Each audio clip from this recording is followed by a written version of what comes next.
اسمي كرم قواص أبو منير، من السكان وأهالي مدينة القامشلي. صار لي أكثر من 45 سنة تقريبا بهذا السوق.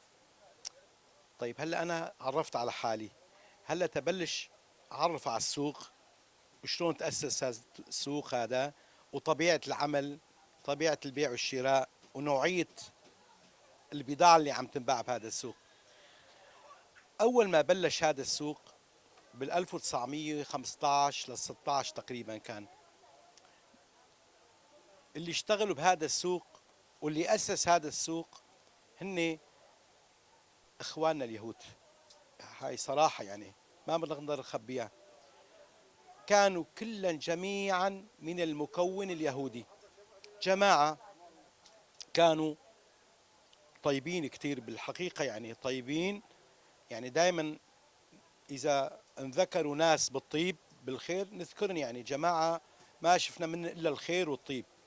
كان أهل يعني بصراحة اشتغلوا في مهنة العطارة والتوابل.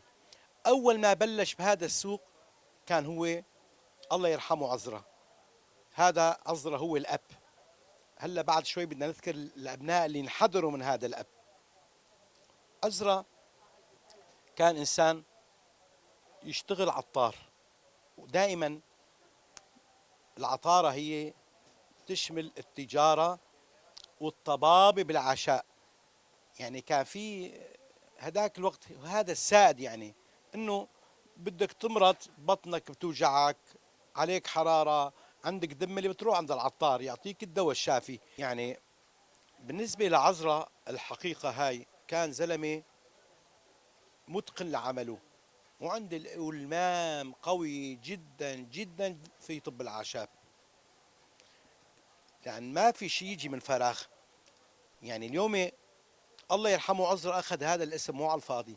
زلمة كان يعالج الكولون، يعالج الكلاوي، الصداع، يعني كله بيطب الأعشاب.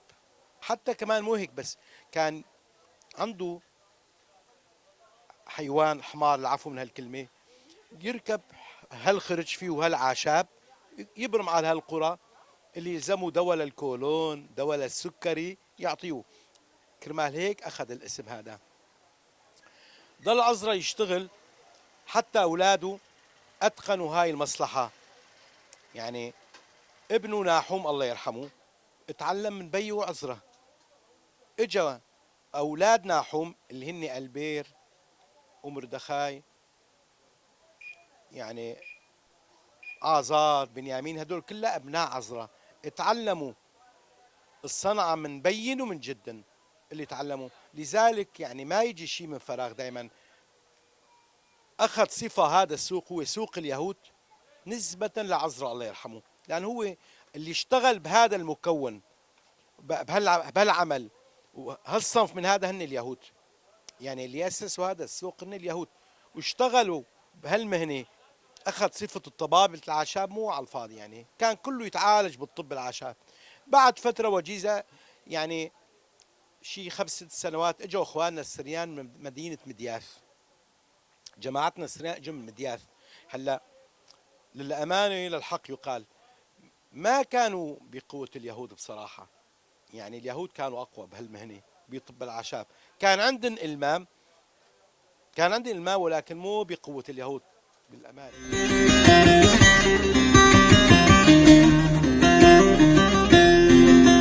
دەستپێکی دەست بخێرانەوەتکم سەرسەرا و سەرچاوە هاتن ئەسبابی نووشین من نوردین عرناسیش باژارێ قامشلو ئەف شغلی تقریبا 30 ساڵە دوێ سوکێدا کار دەکەم.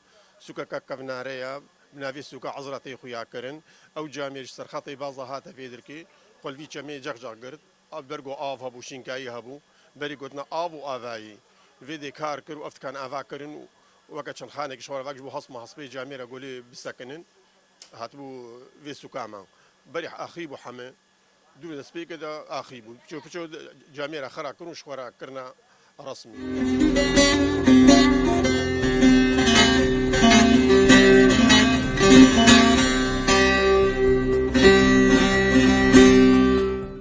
طبعا أنا اسمي أسامة عبد اللطيف، طبعا أخصائي بالتركيب الكيميائي للأعشاب.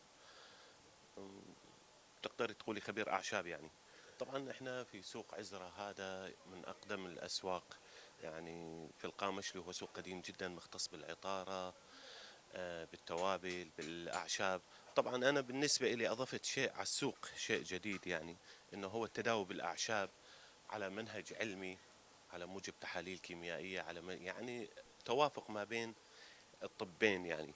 والحمد لله في عندنا نتائج كثيرة وسوق عزرة يعني من أجمل الأسواق، يعني متنوع جدا، يعني من الشيء البسيط إلى الشيء العظيم تلاقيه، ممكن بغير بلدان ما تلاقيه عنا.